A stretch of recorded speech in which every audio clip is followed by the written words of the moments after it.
Hello दोस्तों। गुजरे ज़माने के मशहूर अभिनेता राजकुमार का असली नाम कुलभूषण पंडित था।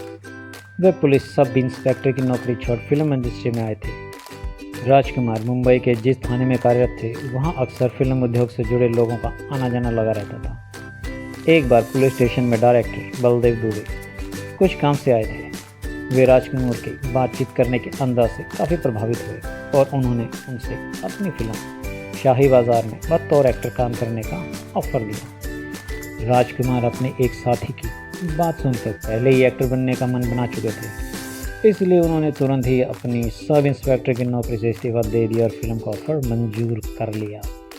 8 अक्टूबर 1926 को उनका जन्म बलूचिस्तान जो कि अब पाकिस्तान के लोरलाई में कश्मीर पंडित परिवार में हुआ था। 26 साल की उम्र में उन्होंने पहली फिल्म रंगीली 1952 में रिलीज हुई। उसके बाद मदर इंडिया, हमराज, हीर रांझा जैसी करीब 70 फिल्मों में अभिनय किया था। राजकुमार की गिनती अपने समय के सुपरस्टार्स में की जाती है।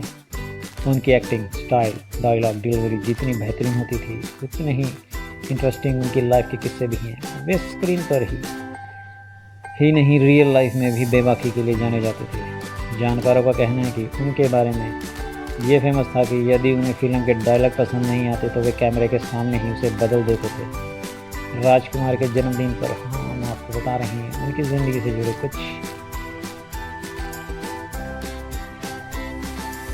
जब गोविंदा की शर्ट का बना दिया था रुमाल। राजकुमार और गोविंदा फिल्म जंगबाज 1989 की शूटिंग कर रहे थे। बताते हैं कि गोविंदा शानदार शर्ट पहने हुए राजकुमार के साथ शूटिंग खत्म होने के बाद वक्त बिता रहे थे। तभी राजकुमार ने उनसे कहा, यार तुम्हारी शर्ट बहुत शानदार है। गोविंदा यह आवाज़ सुनकर बहुत खुश हुए। उन्होंने तब राजकुमार से कहा, सर आपको यह शर्ट पसंद आ रही है तो आप रख लीजिए। राजकुमार ने उनसे शर्ट ले ली। गोविंदा खुश हुए कि राजकुमार उनकी शर्ट पहनेंगे और उनकी पसंद की तारीफ करेंगे, लेकिन ऐसा नहीं हुआ। 2 दिन बाद सेट पर उन्होंने देखा कि राजकुमार ने उस शर्ट का एक रुमाल बनवाकर अपनी जेब में रखा हुआ है। राजकुमार के साथ काम करने से मना कर देते थे स्टार्स। राजकुमार के खास दोस्त और उन्हें मरते दम तक जंगबाज, तिरंगा और डायरेक्ट कर चुके मेहुल कुमार ने एक इंटरव्यू में कहा था, राजकुमार साहब के बारे में लोगों ने जितनी बातें आज तक बताई हैं मेरे अनुसार वे सब केवल कहानियाँ ही हैं। ये बातें घड़ने वाले उन्हें गहराई से पहचानते ही नहीं थे। मेरे साथ उन्होंने 3 फिल्में की, लेकिन तिरंगा में उनका जो जलवा दिखा उसकी बात ही अलग है। जब मैंने नाना पाटेकर और राज साहब के साथ तिरंगा स्टार्ट की थी तब इंडस्ट्री के 90% लोग बोल रहे थे कि मेहुल भाई तुमने तो ईस्ट और वेस्ट दोनों को साथ में साइन कर लिया है, पता नहीं सेट पर क्या होगा। तिरंगा में इन दोनों के साथ आने की कहानी भी खूब है। राज साहब के रॉबिले और अनुशासित व्यक्तित्व की वजह से कई एक्टर दूर से ही आ जोड़ते थे। इंस्पेक्टर शिवाजी राव वागले के रोल के लिए जिसको कहानी सुनाता था वो मना कर देता था। सबसे पहले नसीरुद्दीन शाह के पास गया। उन्होंने कहा, मेहुल भाई आपके साथ मुझे कोई प्रॉब्लम नहीं है, लेकिन राज साहब के साथ तो काम करने से रहा। फिर रजनीकांत से बात की। उन्होंने कहानी सुनने के बाद कहा कि आपके किरदार में को मेरा ही असली नाम शिवाजी जी राव दिया है, लेकिन मेहुल जी मुझे एक ही प्रॉब्लम है, राज साहब के साथ कैसे काम कर पाऊँगा। कुछ सेट पर टेंशन हो गई तब क्या करूँगा, मुझे माफ़ कर दो।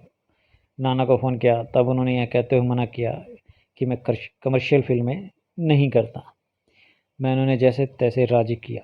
राज साहब को फ़ोन करके बताया कि वागले फाइनल हो गया। उनसे पूछा कौन कर रहा है। मैंने कहा नाना पाटेकर। वे कहने लगे, अरे मेहुल उसका दिमाग बहुत ख़राब रहता है, सुना है कि वह सेट पर गाली गलौज कर देता है। मैंने कहा राज साहब मैंने सारी चीज़ें क्लियर कर ली हैं, बस वह यह बोला कि राज साहब सेट पर इंटरफेयर करेंगे तब मैं सेट छोड़कर चला जाऊंगा। राज साहब केवल एक शब्द बोले, मेहुल गो अहेड। इसके बाद 6 महीने में यह फिल्म कंप्लीट होकर रिलीज़ हुई और सुपरहिट हो गई। उनका एक किस्सा और बताता हूँ। वह अपने नाम की स्पेलिंग में आर के बाद डबल ए लिखा करते थे। एक फिल्म रिलीज़ पर थी पर उसके बैनर में राज साहब के नाम में डबल ए लगाना भूल गए। उन्होंने कहीं पढ़ लिया और अपने रोबीले अंदाज में प्रोड्यूसर को फ़ोन करने के बाद कहा, जानी तुमको मालूम नहीं हमारे नाम की स्पेलिंग में राजकुमार नहीं बल्कि राजकुमार लिखा जाता है। अभी इसी समय बैनर चेंज करो अपने नाम की तरह। उन्होंने हमेशा राजकुमार जैसी जिंदगी जी थी।